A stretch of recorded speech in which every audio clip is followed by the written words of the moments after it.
Moon Knight has had a good amount of time to sink in as Disney Plus's newest MCU series, so we figured it might be a good time to go back and revisit some cool behind the scenes facts just to get some more context as to what the production's goals were and if they were successful. I know some of you might already have your opinions on that, but hey, it doesn't hurt to dig a little deeper into the minds of the creatives. Hey, it's Patrice, and here's Moon Knight behind the scenes. Avatar, I mean... That's what you mean, the anime... Steven, stop it.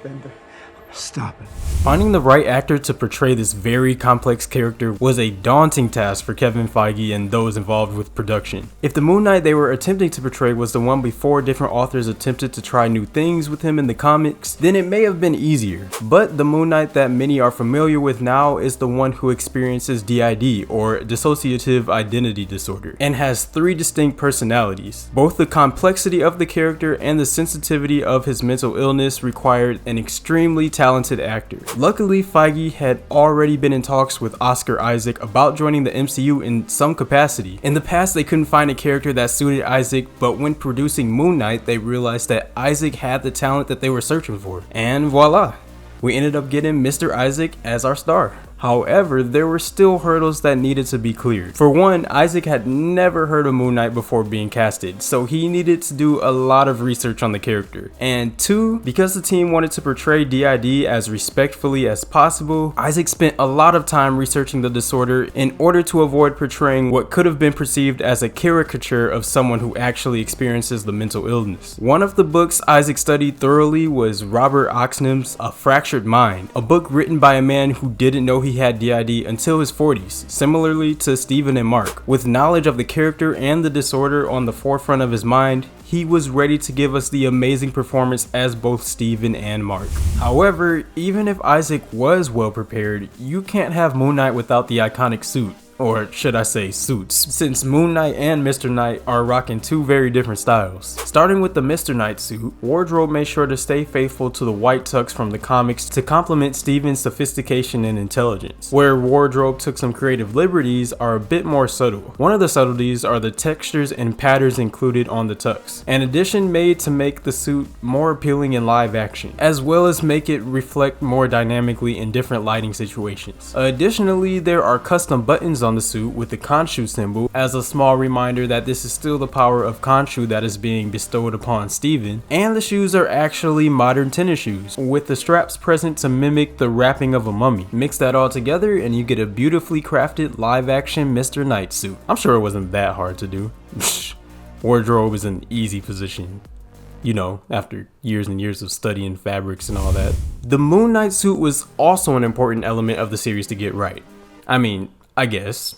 Probably not that important though. When the suit was in the design stage, production knew they needed to stay as accurate to the comic as possible with this one as well, because this is usually what pops up inside people's minds when they think Moon Knight. They knew the character silhouette of Moon Knight was iconic as well, so there was a lot of pressure to get this right. And after many hours of designing, finding fabrics to layer up for the aesthetic while avoiding giving Oscar Isaac a heat stroke and making it flexible enough for him to pull off stunts, they finished the suit and it turned out pretty good if I do say so myself. A cool detail about this one is that there are hieroglyphics on the suit legs that translate to the protective soldier of the moon. Because the ancient Egyptian language didn't have a word for night, they came up with this phrase as a substitute, and it is a badass substitute, I'm not gonna lie. Speaking of the Moon Knight suit, the character inside, Marc Spector, was extremely difficult to write and bring to life in general during the creation of the show. In the writer's room, there was no doubt that Steven Grant would be well liked by early in the first episode, as he's a relatable character that's fun on screen and who's easier to want to see win at the end of the day. Oscar Isaac even mentions that he had a ton of fun playing Steven and it was one of his favorite parts about the creation of the series. On the other hand, there is a lot more apprehension in the writer's room about the perception of Marc, since its character is much more stoic, not as relatable or fun, and has an air of seriousness to him that could possibly push people away. You know, like he does to the only woman who loves him in this series. Even on set, when Isaac would come to play Marc, production and crew recalled the atmosphere being much heavier compared to the lightness Steven brought to the set. Because of Marc just being a difficult character in general, towards the beginning, Isaac requested that he do Steven and Marc shoots on separate days since the 2 characters contrasted so much. But as production went on, Issac got a lot better at switching between the two characters. In fact, he got so good at switching between the two characters that the crew's minds would be blown whenever he'd make a switch. No scene is a better showcase of Issac's talent in this area than the cliff scene, a one take in which Marc speaks to Steven through a shard of glass.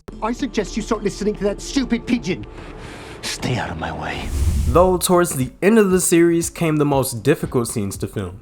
Well, at least in a technical sense. The last 2 episodes featured both Steven and Marc interacting with each other physically. For these scenes, Oscar Isaac's brother was brought in as a stand-in for whichever character Issac wasn't playing at the time. What made these scenes difficult for Issac is that he had to switch between both characters while also remembering the blocking of each, as he had to film each shot twice. That's right, they didn't just superimpose Issac's face onto his brother's. His brother was only there for reference. So yeah, that's a lot that had to be memorized on top of lines while playing 2 different characters. That man is skilled. But I can't just sit here and give all the credit to Issac. He did a fantastic job, but so did the rest of the crew. Of course, none of this would be possible without its director, Mohamed Diab. Diab was chosen to direct the series because of his extremely detailed 200-page pitch that he presented to production and Feige. The crew knew right away after listening to Diab's pitch that he was the one because of his detailed thinking and ability to connect everyone else in the room to the project. There was one caveat though, and that was, like Oscar Issac, he wasn't familiar with the Moon Knight character either. But Diab saw this as a strength. Since he wasn't attached to the character, he could focus on making the story good. Also, Diab's experience with the project very much mirrored the character Stephen Grant when it came to learning about the world and lore of Moon Knight. One thing that Diab did want to get accurate though was the representation of Egyptian culture and mythology, both of which I'll touch on a little bit later in this video.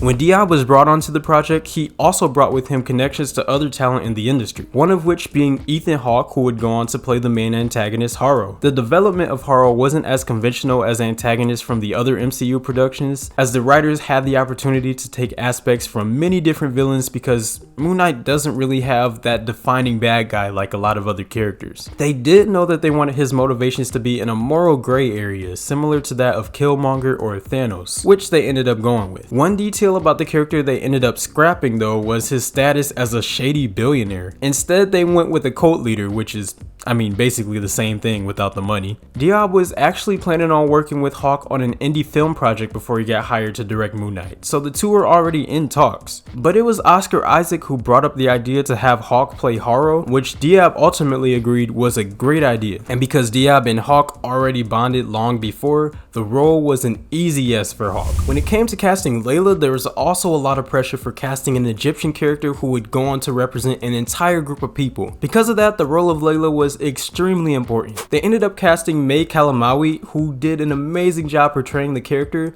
but who yet again was not familiar with the Moon Knight series. Kalamaui struggled at first in the beginning, interpreting her character as a strong, stoic fighter who almost never showed emotions. It was only after she got used to her character and understood her development more that she embraced vulnerability and truly brought Layla to life.